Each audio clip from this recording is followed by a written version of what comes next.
Quarter 1, Aralin 6, Panahon ng Propaganda at Himagsikan, Uri at Bahagi ng Editorial, Pagsulat ng Editorial, Gabay sa Pag-review ng Aklat, Mga Elemento ng Tekstong Biswal.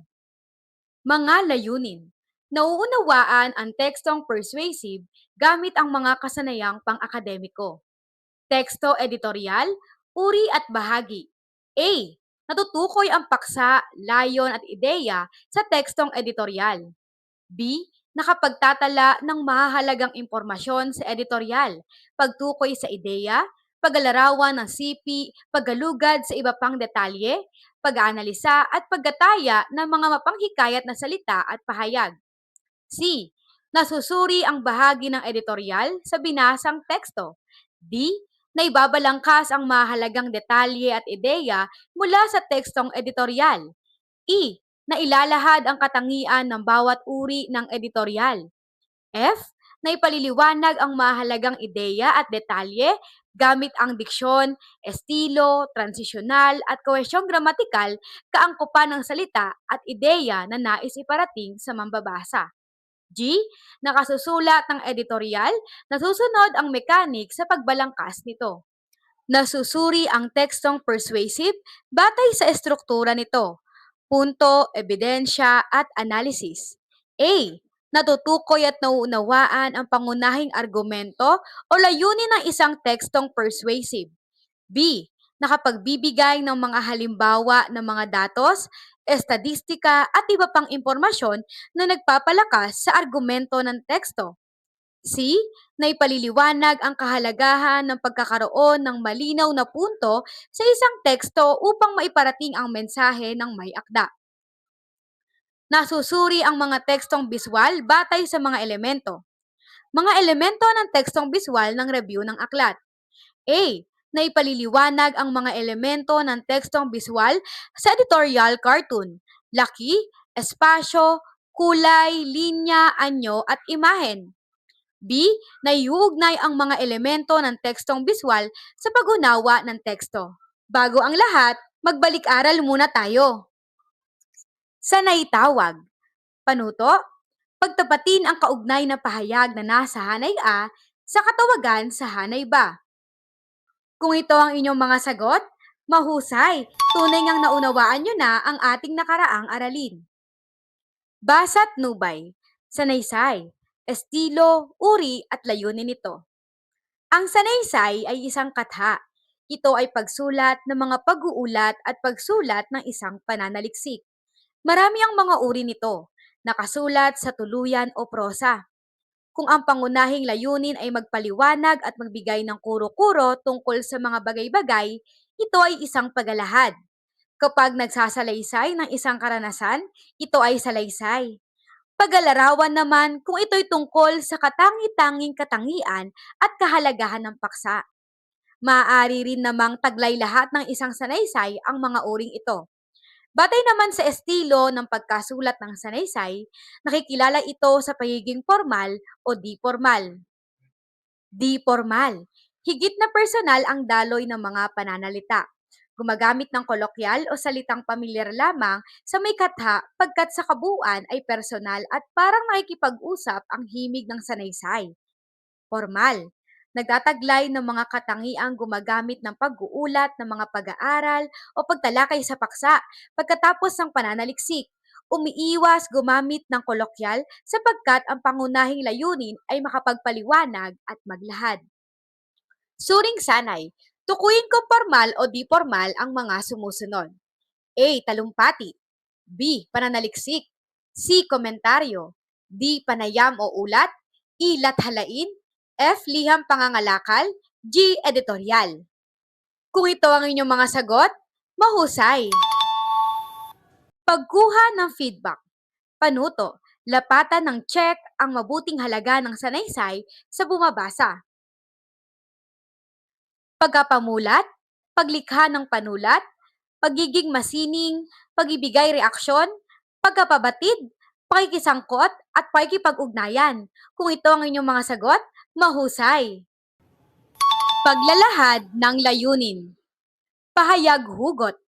Alam nyo ba, Ang ating kauna-unahang pahayagan ay mauugat sa panahon ng pagkakaroon ng imprenta noong 1689. Ang kauna-unahang imprentahan sa Pilipinas sa publikasyon ni Tomas Pinpin. Sa panahon ng himagsikan, nagkaroon ng iba't ibang paglalathala ng pahayagan ng ilan ay patago sa layuning di matunton ang mga sumulat. Inilihis pa na sa ibang bansa ito na ilathala. Ang ilang pahayagan ay nakilala sa sirkulasyon sa maikling panahon. Layunin sa panahong ito ang magpabatid. Gumamit ng sagisag panulat o pen name ang mga Pilipino sa dahilang naglalahad ito ng mga kasamaan at pag-aabuso ng mananakop na Espanyol, gayon din ng mga nagsasamantalang prayle sa kanilang pagpapasunod. 1888 hanggang 1889. La Solidaridad. Patnugot ni Marcelo H. Del Pilar at Graciano Lopez Haina. Ito ay may mga artikulo ng sanaysay at tulain ng mga Pilipino kaugnay sa pang-aabuso ng mga Espanyol. 1882 hanggang 1885. Diaryong Tagalog. May wikang Espanyol rin sa patnugot ni Marcelo H. Del Pilar. Taglay nito ang kaisipan na nag-uudyok ng reforma sa pamahalaan at pang-aabuso ng mga prayle. Mababasa ang puna sa di mabuting pamamalakad ng mga Espanyol. 1876. Kalayaan. Patnugot, Emilio Jacinto. Sa buwan ng Enero, nalathala sa tagong lugar ng Maynila at sa Yokohama ipinakilala ang publikasyon. Ipinatigil rin ito bago pa ang ikalawang issue nang magkaroon ng pag-aalsa. 1848 hanggang 1878. Diario de Manila, wikang Espanyol. Isabelo de los Reyes. Kalaunan ipinasara dahil sa pag-imprenta ng revolusyonaryong babasahin at naging El Amor Patrio 1876 sa patnugot ni Jose Rizal. 1878 hanggang 1900.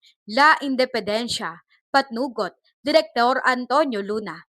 Isa sa mga pahayagang revolusyonaryo na lumaganap upang pukawin ang damdaming Pilipino sa paghihimagsik laban sa mga Espanyol. Ito ang naging pinakatanyag at mahalagang pahayagan ng revolusyon. Karamihan ng artikulo ay sumasalamin sa damdaming nasyonalismo at pagmamahal sa bayan. 1858 hanggang 1925. El Comercio. Nakasulat sa wikang Espanyol kaugnay sa kalakalan ng mga bansa. Ang pahayagan o dyaryo ay naglalaman ng balita, impormasyon at patalastas. Kadalasan, araw-araw itong inilalathala. Taglay nito ang iba't ibang seksyon o bahagi. Matatagpuan dito ang editorial na nagsasaad ng balita at reaksyon ng editor o pangulong tudling ng pahayagan. Sa editorial mababasa ang kuro-kuro ng editor o pangulong tudling. Ang kabuuan nito ay napapanahong balita sa bansa at ang halaga nito sa bayan upang ibahagi ng editor ang pagtalakay at reaksyon sa issue ayon sa naidudulot nitong kabutihan o kasamaan sa mamamayan at sa bansa. Mga uri ng editorial at layunin nito. Una, nagpapabatid.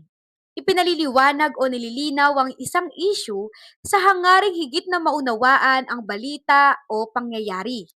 Halimbawa, ano ang epekto ng El Nino sa agrikultura ng bansa? Isang editorial na nagsusuri ng datos ukol sa tagtuyot at nagbibigay linaw sa epekto nito sa kabuhayan ng mga magsasaka. Ikalawa, nagpapakahulugan. Binibigyang kahulugan ng isang pangyayari o kalagayan sang-ayon sa paniniwala o pananaw ng pahayagan. Halimbawa, ang bagyong Egay, simbolo ng kakulangan sa disaster preparedness. Tinutukoy dito ang kalagayan ng bansa sa harap ng kalamidad at sinasalamin ang pananaw ng editor sa issue. Ikatlo, namumuna. Isang hayagang pamumuna ngunit di naman pagabatikos tungkol sa isang maling issue. Layunin nitong magmungkahi. Halimbawa, traffic sa EDSA, kailan pa tayo kikilos? Nagbibigay po na sa mabagal na aksyon sa problema sa trapiko, kasabay ng mukahing solusyon tulad ng pag-asaayos ng public transport. Ikaapat, nanlilibang. Nahawig ito sa sanaysay na impormal. Tumatalakay ito sa anumang panig ng buhay, kung kaya't madalas na nakawiwili ang paksa, nakapagbabalik ng sentimental na alaala. Halimbawa, bakit ang kare-kare ay hindi lang ulam kundi alaala ng Pasko sa probinsya? Kwento ng masarap na pagkain na nagbibigay tuwa at nostalgia, sinasalamin ang kultura at damdamin. Ikalima, nagpapahalaga. Pagpapahalaga sa natatanging araw. Tinatalakay nito ang mga pambansang pagdiriwang gaya ng Pasko, Todo los Santos at iba pa. Halimbawa, Araw ng Kalayaan. Pagninilay sa tunay na diwa ng pagiging malaya. Paggunita sa kasaysayan at paghimok na yakapin ng kalayaan sa pananaw, salita at gawa. Ika-anim, nanghihikayat. Mabisang nanghihikayat sa mga mambabasa upang sumang-ayon sa isyong pinapanigan o pinaninindigan ng pahayagan. Halimbawa, panahon na para ipasa ang panukalang batas sa dagdag na sahod ng guro. Editorial na nagtutulak sa publiko na suportahan ang karapatan ng mga guro sa makatarungang kompensasyon. Narito ang mga pahayag na ginagamit sa panghihikayat. Totoo o tama, tunay, talaga, tumpak, pero o subalit, sama na, kitang-kita, kaya natin ito, siguradong, ngayon na, syempre, naniniwala akong, tara, ito. Paghawan ng sagabal, panuto, puna ng letra ang patlang upang mabuo ang diwa ng pahayag. Kung ito ang inyong mga sagot, mahusay. Maaari na tayong tumungo sa susunod na yugto ng ating talakayan. Paglinang at pagpapalalim. Suri basa. Basahin ang editorial na ito na pinamagatang ipaglaban ang WPS at humanda sa mga susunod na tanong.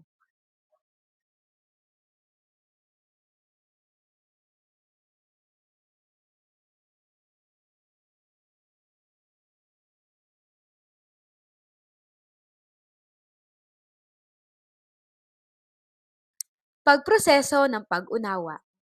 Una, ano ang pinapaksa sa binasang editorial? Ikalawa, ang pamagat ba ay may kaugnayan sa paksa? Patunayan ang ideyang nakuha. Ikatlo, ano-ano ang layo ng sumulat? Ikaapat, nagawa ba sa issue na idetalye ang inilahad na balita? Nasagot ba ang tanong na kailan, saan, ano, sino at paano? Itala ang mga sagot kaugnay rito. Ikalima, mahalaga bang talakayin ng sumulat ang issue? Bakit? Ika-anim, may kaugnayan ba ang editorial cartoon sa nilalaman ng binasa? Ipaliwanag. Ikapito, paano ipinahiwatig ng sumulat ang reaksyon sa sinulat? Ikawalo, naipahayag ba ang pagkapabatid, panghikayat, pagpuri ng sumulat? Alin-aling salita? Ikasyam, mabisa ba ang gamit ng editorials na cartoon? Bigyan ng kaugnayan ang iginuhit sa editorial.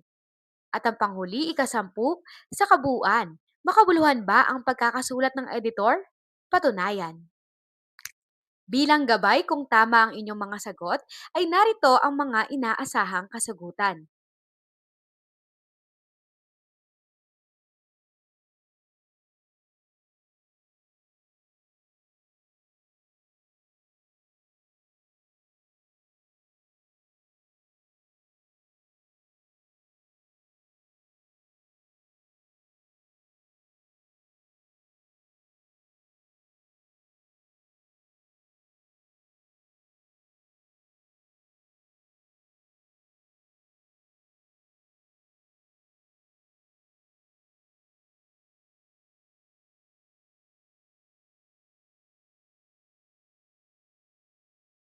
Tala, bahagi ng editorial.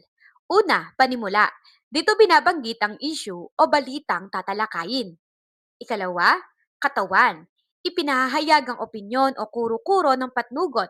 Maaaring ilahad sa pamagitan ng paglalarawan, gayon din ang pro, pagpanig, o con, pagsalungat sa isyong tinalakay. Ikatlo, wakas o konklusyon.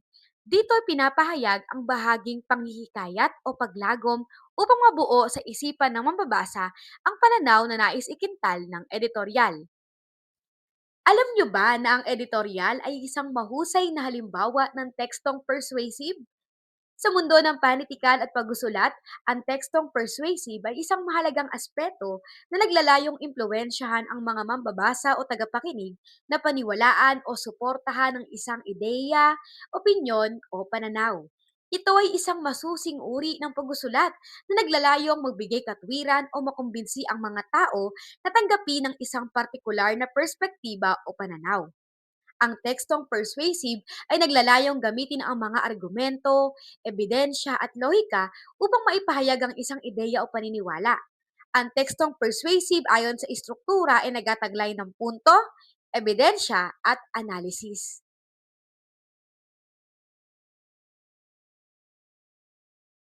Paksa, hikayat. Basahin at suriin ang tekstong persuasive batay sa istruktura nito, punto, ebidensya at analysis.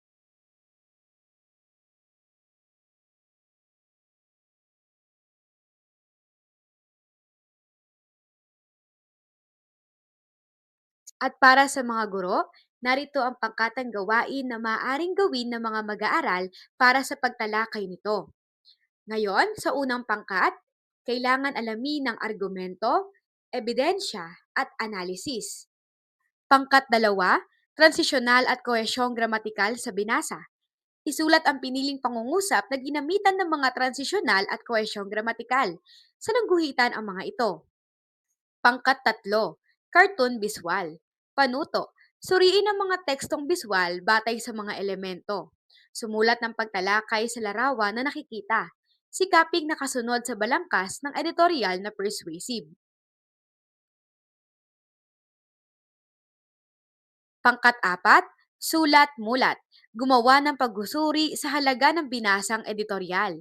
Sikaping magbigay halaga ang inilapat na editorial cartoon sa kabuluhan ng binasa sa tekstong biswal na aspeto.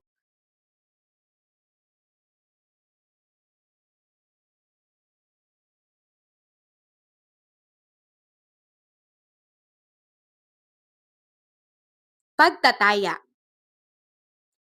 Pagsusulit. Panuto, sagutin ang mga tanong. Una, ano ang mga bahagi na bumubuo sa editorial? Ikalawa, bakit sanaysay ang isang editorial? Ikatlo, sa pagsulat ng editorial, bakit karaniwan ay nagkapabatid at nanghihikayat?